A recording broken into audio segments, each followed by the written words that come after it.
we're with global leaders, civil society, and visionaries who understand the transformative power of education to address all of these issues that our UNESCO Director General Audrey Azoulay just talked about, the economic issues, the climate issues, the civil issues, the civic issues. And so I'm really honored to be with you and to be with Minister of Foreign Affairs of the Czech Republic as well. It is really my honor, and to be with all these teachers as well.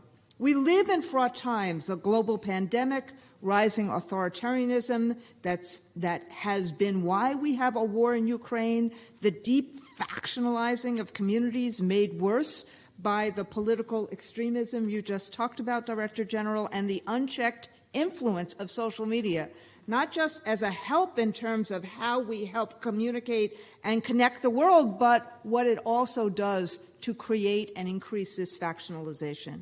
But on top of that, and that's what the remainder of my remarks are going to be about, is the consequences of our failure to address climate change, rising temperatures and seas, unprecedented floods around the world that devastate the most vulnerable people, as we have seen most recently in Pakistan.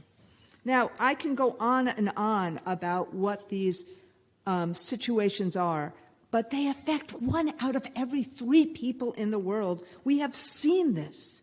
And on top of this, we have in the United States the kind of extremism that I've just talked about, the mass shootings, the hate crimes. Too many people fear others, worship an imperfect past, capitalize on outrage, and trade in disinformation and dehumanization.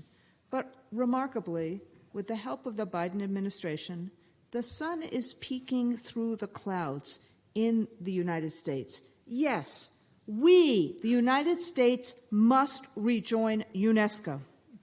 But we're also creating jobs at a record pace, expanding healthcare, lowering prescription drug costs, turning a corner on COVID, and finally confronting the climate crisis in the way that we should have years and years ago.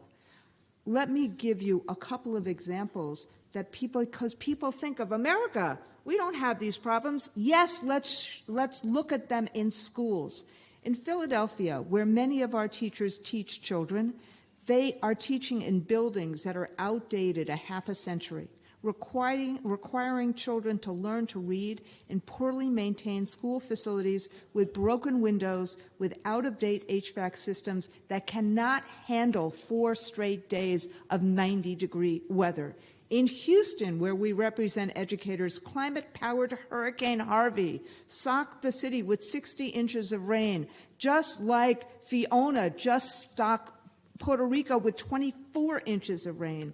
And then a couple of years later in Houston, we had such a heat, such a freeze, that what happened was it closed schools and burst pipes for weeks. In New Mexico this summer, where we represent thousands of government workers and educators, the Rio Grande River, which roars out of the mountains north of Taos, dries up and disappeared before it reaches Albuquerque, New Mexico. And every year in my home city, in the Bronx, thousands of asthmatic children attend school near polluted highways and are denied the right to breathe clean air.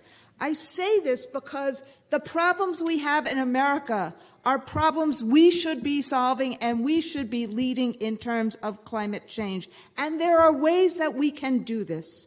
There's a school that I saw last summer.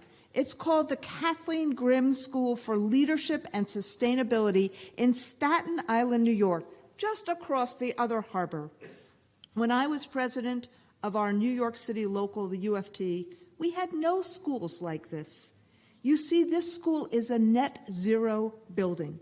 It has 1,997 solar panels that make enough energy from sunlight to power, to its lights, to heating, to air conditioning, and to anything plugged in. And this is what I love about this school. The students track daily how much energy the school makes and how much energy they use throughout the year. The curriculum connects to the building at every grade and subject level and teaches solutions to climate crisis. It's project-based education. It fires students' enthusiasm for learning, and it embeds critical thinking. Equally important, the air is breathable and healthy. The light is warm and diffuse. The school is successful because kids perform and learn better in healthy buildings. But the school only exists, and this is the point of this test. It only exists because we demanded it and built it in partnership with a city, a school district, outside businesses, and community groups. How do we do something that makes these kinds of things scalable? How do we ensure that our kids understand this work and tackle these crises, as well as crises of developing critical thinking skills, understanding how history has produced the current conditions, and recognize the interconnectedness and humanity of the world? And so ultimately, what we are trying to do in the United States now, and in fact, right after this meeting, we have a meeting of the AFT Climate Committee, is to take the new things that we just did, that President Biden just did, the most ambitious and comprehensive climate plan in the world that will reduce carbon emissions in the United States by 40% in 2030. And California is leading the way as well by reducing emissions by 50% by 2030. Take those grants that are now available, grants to school districts for HVAC systems, grants to button up old facilities and make them brighter and more energy efficient, grants for solar panels, for wind turbines, for heat pumps so schools can produce clean energy, grants to transition from heavily polluting diesel buses to clean electric school buses. You can see I'm saying let us organize and take these things and do this work internationally. We are trying to do it in the U.S., from our committees to our schools, to our partners with parents, to working on green energy, new jobs of the future, career tech ed.